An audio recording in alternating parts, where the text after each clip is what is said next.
Hello hi friends, నేను 2 బనియన్లు తీసుకుందామని మాకు తెలిసిన వాళ్ళ shop Shri Lakshmi Venkateswara wholesale and retail readymade షాప్కు వెళ్తానని మా భార్యతో అన్నాను. ఆమె పట్టుబట్టి నేను వస్తానని చెప్పి నా వెంట వచ్చింది.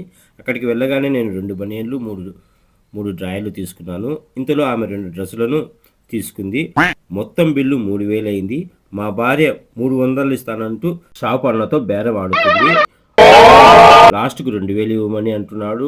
నా భార్య లాస్ట్ 500 ఇస్తాననింది.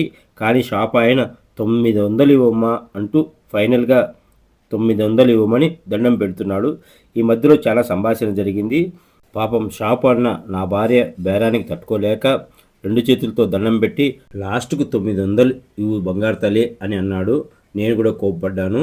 లాస్ట్కు 900 రూపాయలు ఇచ్చి ఆ డ్రెస్సులు తీసుకున్నాను అనమాట.